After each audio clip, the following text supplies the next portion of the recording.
Olá, bom dia, terça-feira, 3 de janeiro de 2017. Eu sou Paula Vaparelli e esse é o Bom Dia Baixada ao vivo pela Santa Cecília TV. No programa de hoje recebemos o cientista político Fernando Chagas e o jornalista Aldo Neto. Bom dia para vocês, obrigado pela presença. Aldo, feliz ano novo, né? Ainda não te vi esse ano. É verdade, feliz ano novo, Paula, o Chagas, a todo mundo do programa aqui de bastidora, principalmente o nosso telespectador que nos dá o prazer da audiência hoje de manhã. Com tanta paciência e de notícia ruim, a gente vai desejando feliz ano novo, pelo menos isso. Chagas, obrigado pela participação. Tem que ser otimista, né? Bom Sempre. Ano novo a todos, em especial aos nossos telespectadores, né? Mas chegou tão no fundo do poço, que agora a única possibilidade é recuperação. Bom, uma boa visão também. A gente traz tantas notícias ruins aqui, mas eu acho que essa vale a pena mesmo. Chegamos num nível econômico no país, a crise está tão ruim, que eu acho que agora só melhorando. Será? Não tem alternativa. Será? No fundo do poço, Aldo, eu acredito que nós já chegamos. Agora é recuperação, uma recuperação lenta, como nós estávamos falando nos bastidores, né? Mas vem uma recuperação. Eu acredito... Fernando, saber o que tem no fundo do poço. Se tiver petróleo, ótimo. Como já dizia... Se tiver um famoso pré-sal, que eu nunca vi, também é ótimo também. Até agora ainda não chegou, acho que não chegou no fundo do poço, não viraram? No mercado Olha, já diz a minha avó, cuidado que sempre pode piorar. Então a gente acha que não, mas vamos tocar o programa? Vamos às notícias do dia? Presos do Centro de Detenção Provisória Masculino em Manaus realizaram um novo motim na tarde dessa segunda-feira. Foi a terceira rebelião em uma unidade da capital do Amazonas em menos de 24 horas. No episódio considerado mais grave, 60 detentos ligados ao primeiro comando da capital, o PCC, foram assassinados no complexo Anísio Jobim por integrantes da facção rival, conhecida como Família do Norte, que teriam utilizado inclusive armas de fogo. O motim durou mais de 17 horas até ser totalmente controlado pela polícia. A outra rebelião aconteceu no Instituto Penal Antônio Trindade, o IPAT, onde 87 detentos fugiram. De acordo com o governo amazonense, a ocorrência no IPAT tem relação com a rebelião do complexo Anísio Jobim. O ministro da Justiça, Alexandre de Moraes, está em Manaus, onde se reunirá com autoridades locais para oferecer ao governador José Melo de Oliveira eventuais transferências para presídios federais e até mesmo o envio da Força Nacional ao Estado. O grande número de mortes traz à memória a rebelião do Carandiru, onde 111 detentos perderam a vida. Desde 1992 para cá, a situação do sistema penitenciário brasileiro se agravou bastante. Eu pergunto para os nossos convidados, os governos nunca deram a devida atenção ao tema. Concorda, Concordo Chagas? plenamente. O que demonstra isso? A falência total do Estado. A falência total do Estado porque não garante o controle dos presídios superlotados, e que permite que facções dominem o presídio justamente por falta desse controle do Estado. Quando eu digo Estado, é a União e Estados, que não permite o controle desses presídios superlotados. As facções, sabendo que o Estado faliu, está ausente, o que eles fazem? Eles brigam entre eles para ver quem, principalmente o narcotráfico, o crime organizado e o narcotráfico, brigam para quem vai ter o domínio do presídio. E o pior, eu também não vejo uma recuperação tão rápida. Para recuperar tão rápida, nós precisaríamos de investimentos em novos presídios e também recursos humanos. E nós sabemos que os estados estão completamente falidos. Se não todos, a grande maioria está falida. Então é uma situação muito difícil e um dever do Estado é garantir a integridade física dos prisioneiros. Esse é um dever constitucional e o Estado não garante nem o mínimo. Tanto é que 56 pessoas foram mortas. Uma chacina, né? A maior chacina dentro de um presídio depois do Carandiru, que teve 111 mortes. Sim, e vale lembrar, né, que peritos estiveram no local um ano antes e eles até levantaram a questão da superlotação, facções rivais no mesmo local, ou seja, isso iria acontecer, estava prestes a acontecer, instalações precárias, Então a gente já sabe que falavam até que a parede não era adequada. Enfim, peritos estiveram no local e já tinham levantado essa hipótese. É uma tragédia anunciada. Sim. E o que eu vou falar aqui parece mentira, mas é verdade, sim, é real. Os prisioneiros, para dormirem, uns ficam em pé, os outros dormem. Eles fazem revezamento. Essa é a realidade, já faz algum tempo. Aí eles trocam, é revezamento. Sim. Olha que situação ficou. Aí, logicamente, cai na mão das facções. E as facções, elas vão se enfrentar para ver quem tem o domínio do presídio e também o domínio do narcotráfico. Isso não é só lá no norte, não. Isso ocorre em todos os estados, em todas as regiões do Brasil. O nosso sistema previdenciário ruiu, está falido. Aldo. Acho que o Chagas fez uma boa análise, principalmente na questão do Estado, que é quem deveria ter o poder de fato no país e não tem, e os presídios mostram isso bem. Mas eu queria analisar um outro aspecto dessa questão. E vou te fazer uma pergunta, Paulo. Por que uma pessoa presa, você sabe? Sim, cometeu... bom, eu entendi sua pergunta. A pessoa Alguns presa... cometeram crimes, né? Não. Alguns nem tanto. Sim, todos cometeram crimes, alguns de maior espécie, outros de menos. Sim. Mas são presos para passar por um processo de ressocialização, para reintegração na sociedade. E esse processo é abandonado há anos, há décadas, talvez há eras, pela sociedade. Que aí eu pergunto, que sociedade nós somos? Para que nós vamos prender? Olha que loucura, o sujeito cometeu um crime. Ele vai para a prisão para aprender que aquilo foi um crime, que ele não pode fazer de novo, pagar uma pena por isso, ficar restrito a isso, e reaprender como a conviver em sociedade. A gente é uma escola do crime.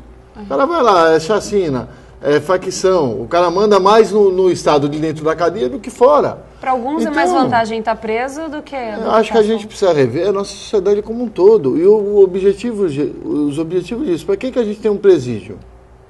É para o Estado assumir o controle, ter o poder sobre a vida das pessoas? Não tem. Nem empresa, nem fora. Então, ou a gente faz um debate sério para rever tudo, ou nós vamos ficar, vai ser assassina, esse mês que vem vai ter outra, no outro mês vai ter outra, até a hora que vão implodir todos. Até pegando o gancho, Porque a razão social dos presídios é preparar o sujeito, cometer um crime, que está lá cumprindo uma pena que o Estado determinou, porque a justiça também é Estado, determinou para ele voltar à sociedade. Só que ninguém aceita de volta, porque é uma escola do crime. Se o cara tem que brigar para dormir, como o Chagas bem colocou. Tem a facção, tem que ter, porque, se eu não tenho nenhum canto para me jogar e dormir, eu vou fazer o quê? Eu vou lutar pelo poder do espaço. É uma luta de poder dentro do presídio, porque quem tem que exercer o poder não exerce. E quem tem que fazer o seu papel, que é promover a ressocialização, não existe. E depois vem os aurates dos direitos humanos. Os direitos humanos, coitadinhos, aí se reelege com milhões e milhões de votos, vereador, senador, papagaio, periquito. E debater o problema em si, não se debate.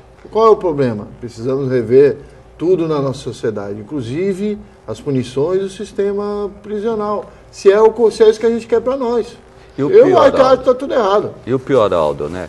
Tem presos lá de alta periculosidade, com 20 anos de pena. Agora, tem aquele que a pena já prescreveu, aquele que ia ficar apenas provisoriamente e está junto com prisioneiros de alta periculosidade. Tem aquele que também está preso por causa de pensão. Em caso de pensão também tem aquele que já não saiu porque não tem um alvará de soltura. Ele cumpriu a pena, mas não tem um alvará de soltura. Então eles ficam presos, aqueles que têm que cumprir a pena e aqueles que não deveriam cumprir a pena ou aqueles que já deveriam cumprir a pena. Só para complementar, porque o nosso telespectador às vezes se acha um pouco a má, já, eu não tenho parente, não tenho a ver com crime. Quem pagar a conta é você. É a gente que paga a conta desse hotel, desse pessoal aí para ficar brigando e se matando lá e depois os parentes dessas vítimas aí, porque são vítimas também, vão entrar com ações contra o Estado e nós vamos continuar pagando a conta.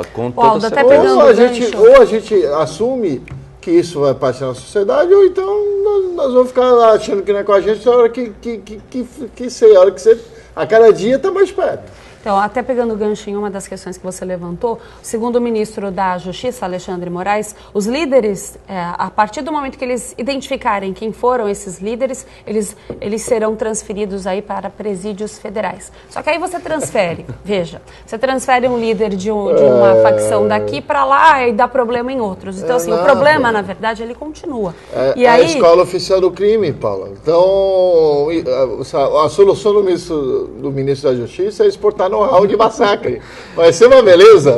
Vamos exportar o know-how de massacre para o país inteiro. É só trazer o Aldo aqui que ele fala mesmo, né? E o que nós falamos no início do programa é uma organização criminosa. Se é uma organização criminosa, você tira o presidente que está nesse presídio e bota para outro. Mas tem um vice-presidente dessa organização criminosa que vai ficar no presídio e vai continuar. E esse presidente vai assumir outro. Vai assumir outro. Se tira um, vem outro. E não adianta. E olha só para a gente complementar a informação, no caso do complexo Anísio Jobim, o presídio abriga 1.224 detentos em regime fechado contra a capacidade total de apenas 592. Então é mais que o dobro, é praticamente 170 e poucos % aí a mais. A superlotação é um dos problemas, né? Só que aí eu faço uma pergunta aqui para os nossos convidados. Qual seria a solução para o sistema prisional no Brasil? A privatização, como acontece em alguns estados americanos, caberia aqui? Aldo? Não, porque o Estado vai ter que pagar essa privatização. Tem dinheiro? Se não tem dinheiro para fazer, imagina para pagar.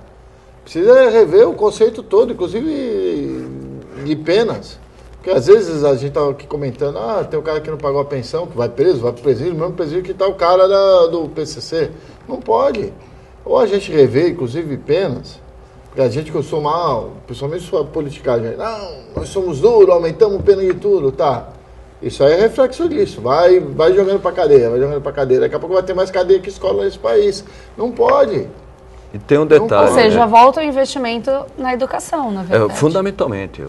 Nós só vamos recuperar uma sociedade com um investimento na educação. E tem um detalhe.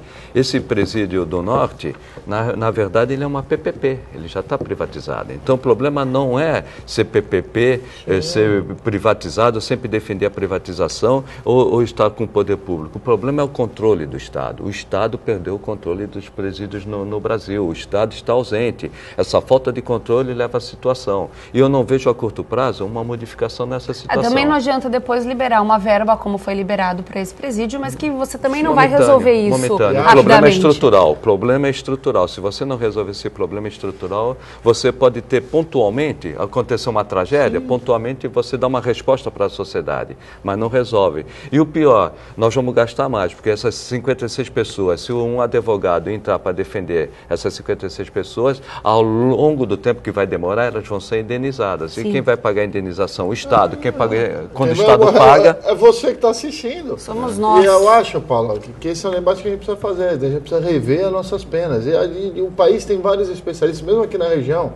Eu vou citar dois que me vêm na cabeça sem pensar muito. O doutor Vicente Cassione, que é um excelente criminalista. O doutor Matheus Guimarães Cury, que é ex-presidente do Conselho Estadual Penitenciário, que podem contribuir com esse debate. Eu acho que a gente precisa rever as punições e a forma de penas nesse país. Presídio não tem se mostrado a melhor solução. Não acho que é a melhor solução. Não, e também eles sabem que em pouco tempo já estão livres novamente, então também quem pratica o crime já sabe, já faz o cálculo de quanto tempo já está, pelo menos no semiaberto, então já conta suas vantagens. E o pior, só para concluir, proporcionalmente, o Brasil é o segundo país que mais presídios, que mais pessoas têm presas. É o segundo, proporcionalmente, vamos dizer, per capita, o número por 100 mil habitantes, que tem mais prisioneiros num país. O Brasil é o segundo, só perde para os Estados Unidos. O que não significa que a justiça seja de boa qualidade, longe disso. O presidente da Câmara dos Deputados, Rodrigo Maia, disse nessa segunda-feira que a interpretação jurídica sobre a possibilidade de estar habilitado a disputar a reeleição é uma questão interna da Casa. A manifestação pode ser considerada um recado ao Supremo Tribunal Federal após um ano marcado por embates entre Legislativo e Judiciário. Apesar de ainda não ter oficializado a candidatura, Maia já articula o apoio de outros deputados e do Palácio do Planalto. Os possíveis adversários, Jovair Arantes, Rogério Rosso e André Figueiredo, prometem aí questionar a Justiça a possibilidade de Rodrigo Maia concorrer, já que a Constituição veda a reeleição ao comando da Casa dentro de uma mesma legislatura. Vocês concordam? Essa decisão deve ser concedida em âmbito legislativo, conforme adiantou o Maia, Chagas? Aí tem dois pareceres e os dois pareceres. Vamos lá, porque eu já vi que o Aldo ficou revoltado aqui, mas enfim. Os dois pareceres, eles têm, na realidade, fundamento jurídico. A Constituição fala, né, não pode ser reeleito no mesmo mandato depois de 2 anos de presidência. Só que o Rodrigo Maia não ficou 2 anos. Então, por ele não ter ficado 2 anos, que fala, né? Mandato de 2 anos não pode ser reeleito na mesma legislatura. Ele não tem 2 anos, foi um mandato tampão. Então, tem essa interpretação, ele não tem 2 anos, portanto, ele pode ser reeleito. Independentemente de ter 2 anos ou não ter 2 anos, ele não pode ser reeleito, porque a Constituição fala que não pode ser reeleito na mesma legislatura. As duas interpretações têm fundamento legal. Parecer é favorável a quem interessa e desfavorável quando não interessa. Vamos ver o acordão que vai ser feito aí? O que ele está mandando é o recado realmente para o Supremo Tribunal Federal. Olha, vocês já interferiram tanto aqui no Legislativo, não interfiram nisso. E realmente não se deve interferir um poder sobre o outro quando a questão é de conteúdo. Não se, vamos dizer, que uma decisão por voto, vamos dizer, se uma matéria ela deve ser aprovada ou não deve ser aprovada, isto é do Legislativo, ninguém pode interferir. Agora, quando se trata de uma questão formal, quando se trata, como é agora, uma questão formal, é uma interpretação da Constituição, cabe sim uma decisão do Supremo Tribunal. Politicamente, como os ânimos estão muito acirrados, politicamente, embora o STF possa, porque, repito, é uma questão formal, politicamente os ânimos estão acirrados, eu acredito que dessa vez o Supremo Tribunal vai recuar. Mais uma vez, né? Vai recuar, vai deixar para que o Legislativo decida isso, aquilo, interna corporis, né? É um assunto interno. Que é um absurdo, né, Chagas? Então você acha que a candidatura do Maia deve prevalecer? Deve prevalecer, até porque, nesse momento, o que o Brasil não quer, o mundo político, o judiciário também não quer, é um confronto. A crise institucional. De novo esse assunto. De novo, porque o que nós estamos querendo é fugir da crise. E o Michel Temer, ele tem preferência, sim, pelo Rodrigo Maia. E se o Rodrigo Maia continuar, eu não acredito que o Centrão, do Rogério Rosso ou do Jovair Arantes, o Centrão ele não vai, depois de decidido com o Rodrigo Maia, querer criar mais problema para o país do jeito que nós estamos. Na realidade, depois o que eles vão negociar? Eles vão negociar uma parcela maior do poder, uma parcela maior de cargos e assim por diante. Aldo. Olha, Chagas fez uma análise muito boa da questão política, mas eu ainda sou a favor da questão legal. Há uma Constituição. A Constituição é um documento como esse aqui, qualquer documento que você tem em casa. Um documento é escrito. Algo escrito pode gerar 1 milhão de interpretações, que é a questão em si. Quem tem que determinar qual é a interpretação correta é a Justiça, é o Poder Judiciário, que no seu mais alto poder é o Supremo Tribunal Federal. E essa história de ficar deputado, mandando recado para juiz, eu sou juiz, eu ponho na cadeia. Aqui no recado no meu poder não vai dar nenhum. Se é uma deliberação, se é uma questão legal, e eu tenho, como o Chagas bem explicou, dever de dar qual é a interpretação correta, porque o Chagas fez a análise perfeita. Essa discussão, e é uma discussão, é obrigação do Supremo Tribunal Federal, não é da Câmara, porque é questão interna. A Câmara é do Brasil, não é dos deputados. Ou mudou isso, ou eles não foram eleitos lá. Então não é um clubinho de esquina para o cara resolver se pode ser reeleito ou não. Sabe? Mas o Supremo perdeu a oportunidade. O Supremo perdeu a oportunidade de mostrar a força que tem a partir do momento que ia acontecer aquilo com o Renan Calheiros, né? Olha, não acho. Porque foi votado a questão do Renan Calheiros no Supremo e foi dado uma questão acordo. Legal. Foi feito um acordo. Aonde foi feito o acordo? Não foi. Houve. Aqui você fala de bastidor, mas a gente sabe que juridicamente falando, não. Não foi um acórdão, foi um acordão. Boa, Chagas. Boa, Chagas. Eu acho que o Supremo tem que sim falar. E acho que o Rodrigo Maia não tem que mandar recado para ninguém. O Rodrigo Maia tem que sentar a bunda lá, que ele foi eleito para isso, o presidente, e gerir no período que foi eleito, se ele vai ser candidato ou não. ele tem que buscar legalmente razões, uma forma de sustentar a sua candidatura. Mas, Aldo, o Brasil está numa situação tão difícil e conflituosa entre os poderes. Nós falamos... Isso libera, concordo, Thiago, mas isso libera o cara fazer o que quiser? Não. Senão não vai adiantar. Não, eu concordo nesse ponto, mas o que eu vejo, o judiciário, hoje principalmente o STF, ele está levando mais para o bom senso. Vamos para o bom senso. O bom senso pode não corresponder à realidade jurídica? Sim. Pode, mas está tão... E nós falamos em conflito de instituições, nós chegamos a falar aqui.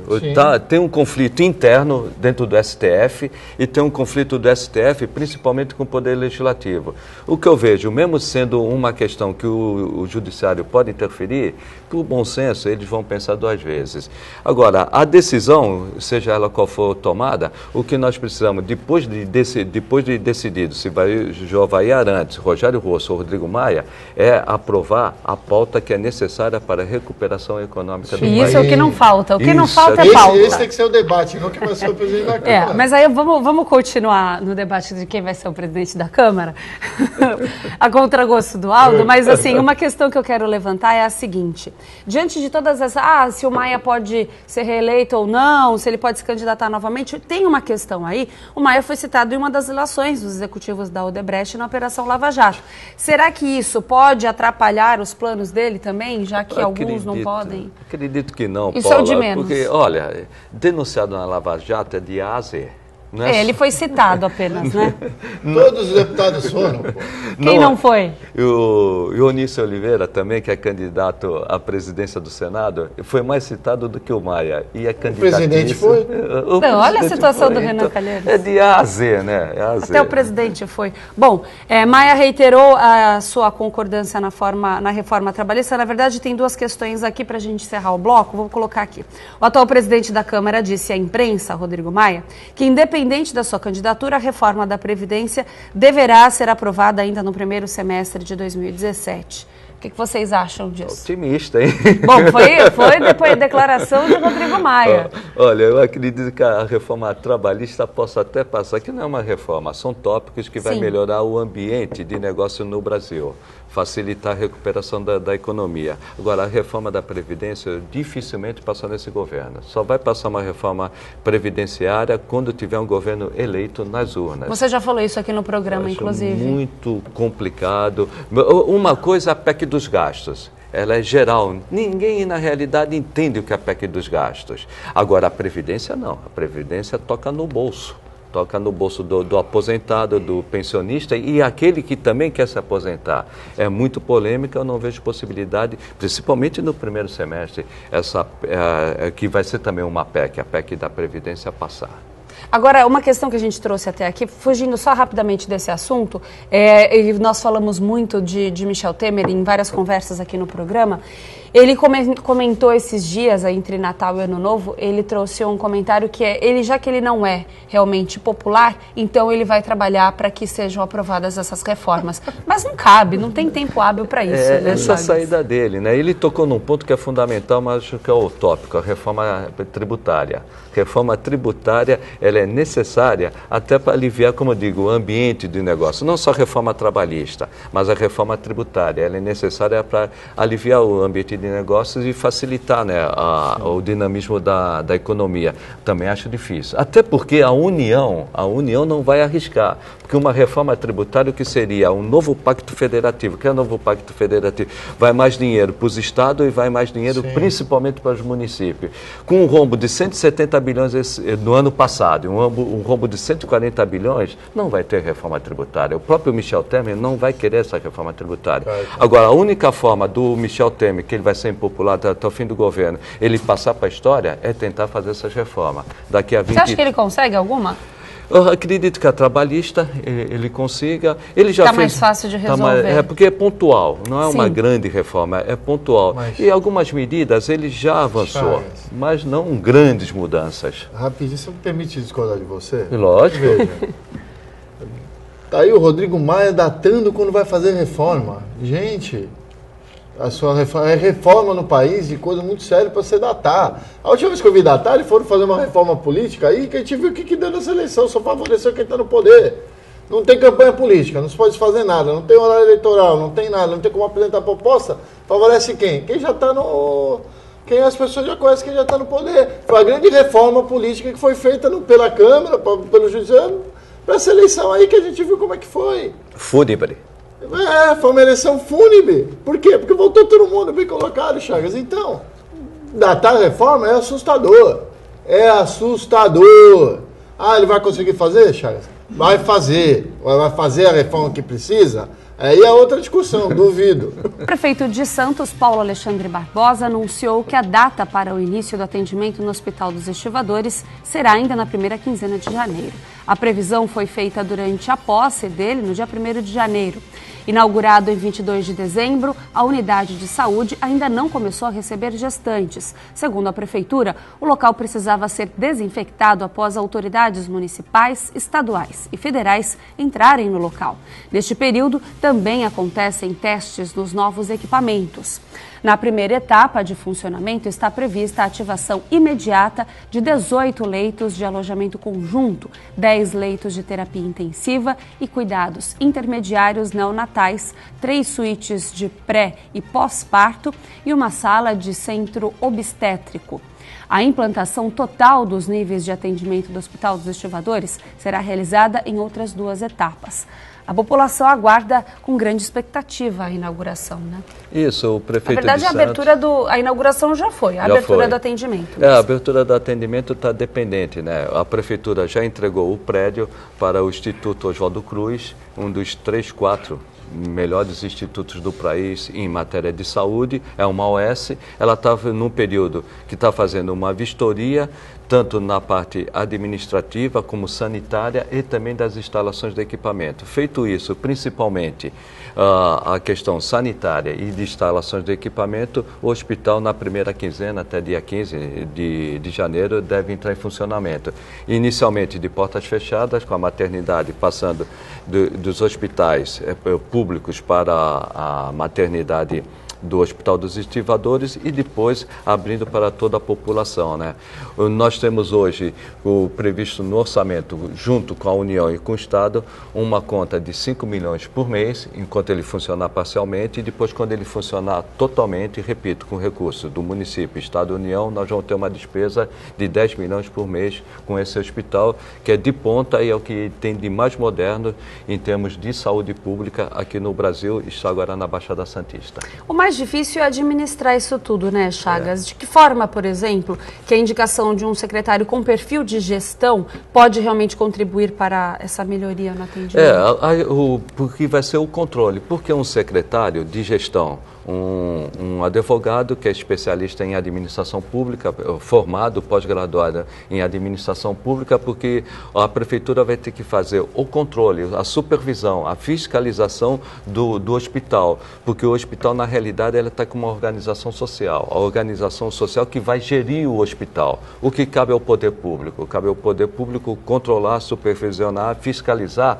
o atendimento que o Instituto Oswaldo Cruz vai dar para a população. E, nesse caso, é melhor um gestor para analisar, fazer o diagnóstico do trabalho e, sempre que necessário, apontar as falhas para a sua melhoria. Aldo, você acha que um gestor, ele nesse ponto, ele consegue administrar melhor essas questões? Seria esse um exemplo a ser seguido aí por outras regiões também? Olha, eu acredito que sim.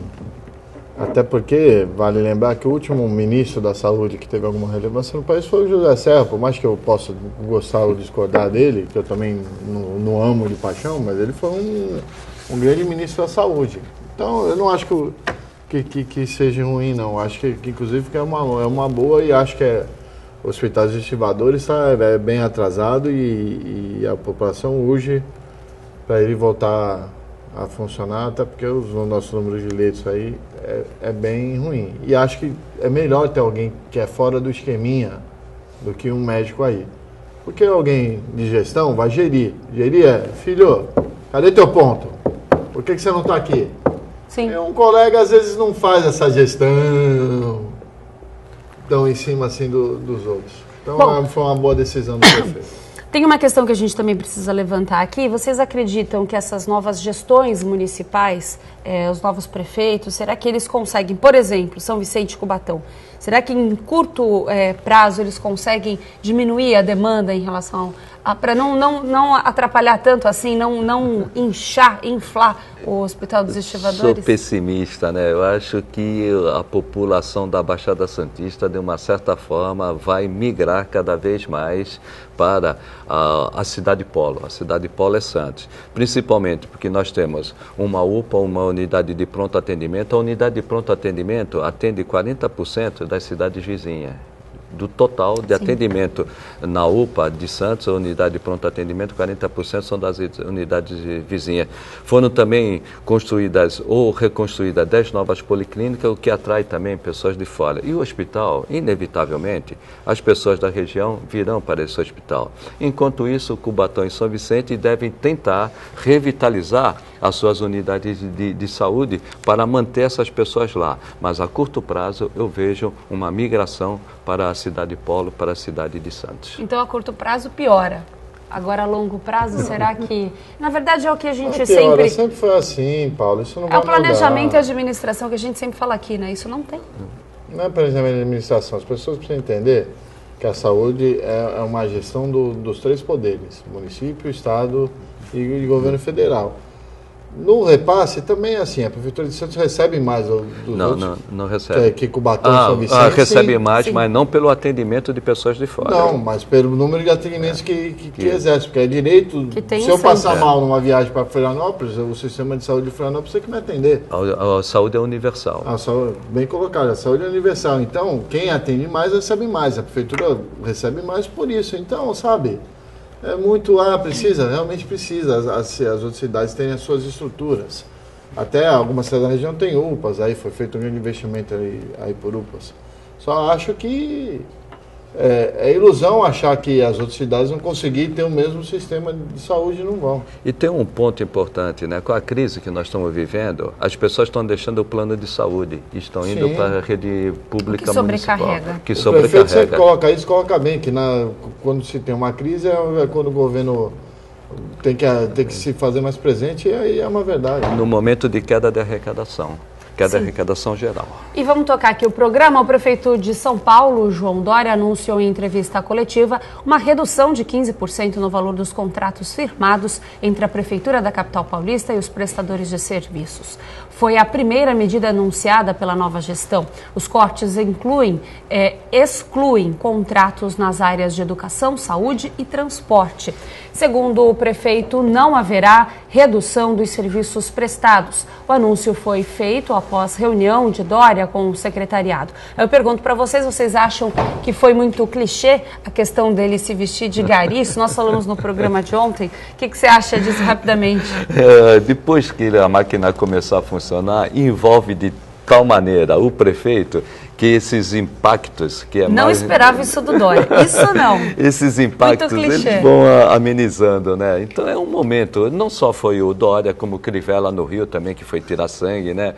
Depois de um certo tempo, a máquina toma conta do tempo do prefeito. E rapidamente, todos os prefeitos eleitos e prefeitos reeleitos vão ter que fazer contenção de despesa. E o número é por aí mesmo, 15% de corte nos contratos, sem prejudicar saúde, educação e também assistência social.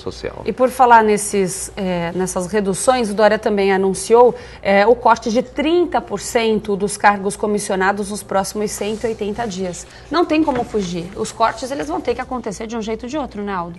Eu acho que é natural. O engraçado o Chagas está aqui, tem muito mais experiência de máquina pública do que eu, mas esses caras que vêm da iniciativa privada para o poder público acham que é fácil gerir o poder público. Não, corta a vida anunciando, corta carro.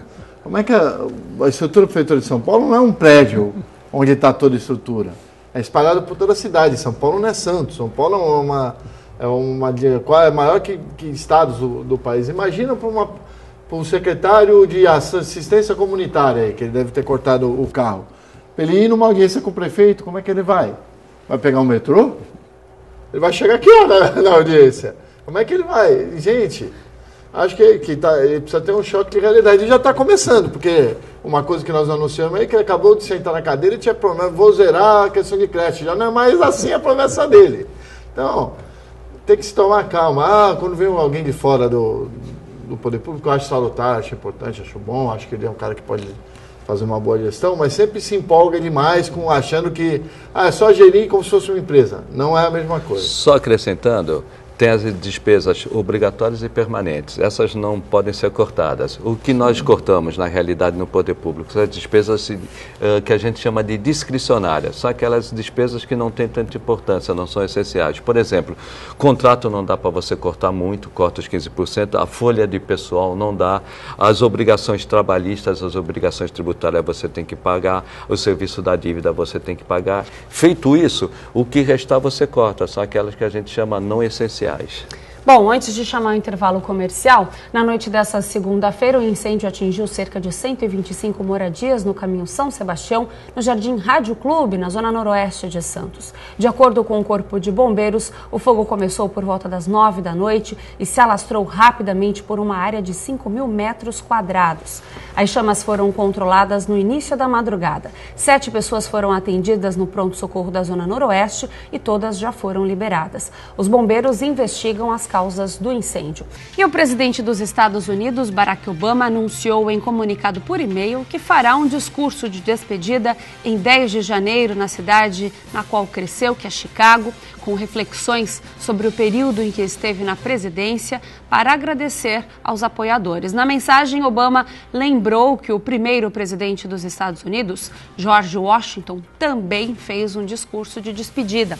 O republicano Donald Trump toma posse no próximo dia 20 de janeiro. Apesar da divergência acentuada de ideias com o sucessor, o democrata Obama tem promovido uma transição de governo considerada tranquila. Como é que vocês veem essa questão depois de uma campanha acirrada com Hillary Clinton?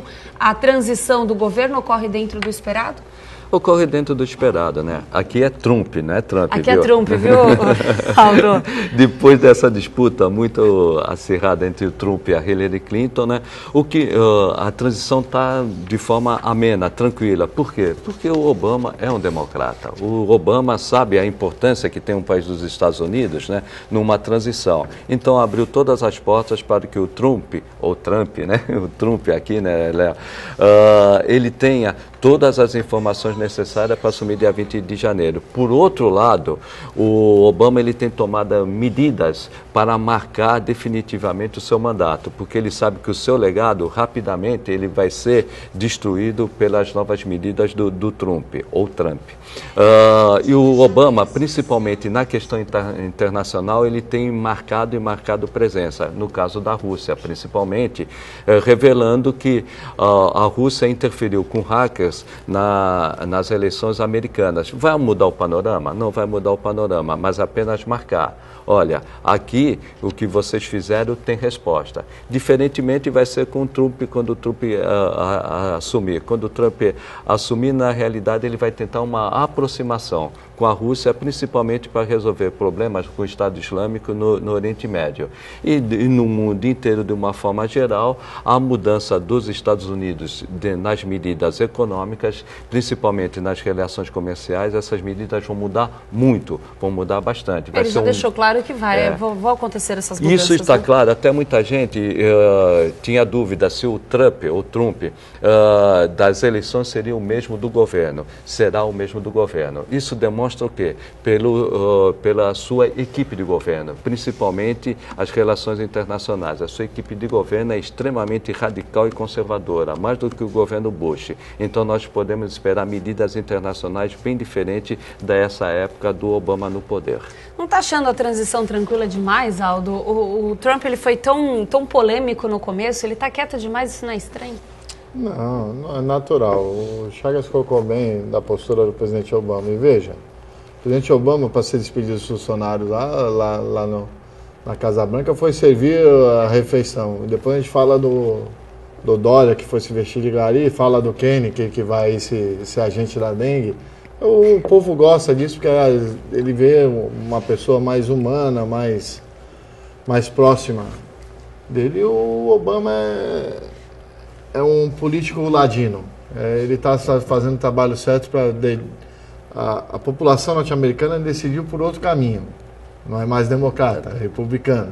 Então, ele vai estar deixando de uma forma que as pessoas vejam as consequências daquilo que escolheu. E está correto. Você acha que ele vai restringir a entrada de imigrantes mesmo? Vai, claro que vai. Na proposta de governo dele, tem que se elegendo ele, tem que achar que vai fazer. Eu acho que ele vai fazer mesmo. Até porque eu acho que a questão, na verdade, né, Chagas, eu acho que muitos países vão começar a restringir, haja visto aí o que aconteceu recentemente, esses ataques terroristas. Aliás, a Angela Merkel corre um sério risco de não ser reeleita pela 4ª vez como primeira-ministra da Alemanha, justamente por esse ponto, os imigrantes, os refugiados. Ela defendeu com unhas e dentes os refugiados e houve realmente um ataque recentemente em Berlim. Isto aí demoliu a popularidade da Angela Merkel. Então, até Angela Merkel corre risco. E o pior para o mundo de uma forma geral, não é só Angela Merkel que pode perder o poder por um partido alternativo alemão. Também a Marine Le Pen, extrema-direita na França, pode ganhar o poder também. Aí nós teríamos uma onda conservadora muito grande justamente por isso. Questão do desemprego, como nos Estados Unidos e no Brexit na Grã-Bretanha, e a questão dos refugiados de uma certa forma em toda a Europa. Já que a gente falou de saúde aqui no programa, uma questão que o Trump ele prometeu é desfazer muitas reformas feitas por Obama. Uma delas inclui a lei sobre a cobertura de plano de saúde em todo o país. Você acha que o republicano deve efetivar esse ato aí? Ele não vai conseguir, ele vai mudar, mas tirar ele não tira mais. É a mesma coisa que você tirasse o sul do país. Tira o SUS do país. Você não consegue. Você pode mudar o SUS aqui no país, mas não pode tirar. Mal comparando, é isso. Ele vai ter que fazer modificações para dar uma justificativa para a população, porém, ele vai ter que pôr um outro modelo em cima desse modelo. Tirar totalmente, ele não consegue mais. Um benefício social, um serviço social, quando você oferece para a população, você pode modificá-lo, mas tirá-lo totalmente, não. Não. E ele vai ter também dificuldades, rapidamente, na questão do desemprego. Ele prometeu que vai recuperar o emprego das indústrias nos Estados Unidos, principalmente naquela parte central do norte dos Estados Unidos. Esses empregos não voltam mais. O que era o cordão de aço virou o cordão da ferrugem e não recupera mais. Não adianta impedir a entrada de produtos chineses nos Estados Unidos. Não recupera os Estados Unidos os empregos industriais como no passado. Mesmo porque essas indústrias dos Estados Unidos estão na China e exportam da China para o próprio Estados Unidos. Chagas, para a gente encerrar, o programa já está chegando ao fim, menos de 3 minutos. Como é que você acha, mudou alguma coisa do que a gente já falou, dessa perspectiva dos Estados Unidos em relação ao Brasil, a questão econômica? Mudou alguma coisa, na sua opinião, em relação do final do ano para cá? Não, a tendência é como ele vai fechar para a China, porque ele vai ter que dar uma resposta para a população interna. Ele vai fechar para a China e vai fechar para o México, abre uma possibilidade do Brasil exportar commodities e até produtos manufaturados para os Estados Unidos. Mas como o Brasil está muito isolado, ele representa apenas 1% das exportações mundiais, é muito pouco para recuperar a economia do Brasil. Mas ao contrário do México e da China, o Brasil neste ponto vai ser favorável, porque o Brasil não está no radar dos inimigos do Trump. Ele está sim como até um aliado que pode ajudar os Estados Unidos nesse momento, quando ele não vai mais importar nem da China e nem do México. Pode sobrar um pouco para o Brasil e dar uma pequena recuperada na nossa economia. Rapidamente, concorda, Aldo? Sim, a economia vamos com respirar Chagas, um pouquinho? Não dá para discordar. Eu acho que o Trump é um problema, Trump, sei lá, o nome do rapaz. É um problema dos Estados Unidos, é aquele que reflete aqui no Brasil. Só que o reflexo da mudança de poder lá entre democrata e republicano é baixo aqui. Porque as relações comerciais, que é o que interessa para a gente, não mudam. Com a forma de gestão que muda lá é o acesso aos Estados Unidos. E é isso que é bom manter a porta aberta, independente do estilo de quem está no poder. Bom, quero agradecer aqui a participação de Aldo Neto, Fernando Chagas, é sempre um prazer receber vocês aqui. O programa fica por aqui, lembrando que tem reapresentação às 5 horas da tarde. Te espero amanhã, às 8 horas da manhã. Até lá!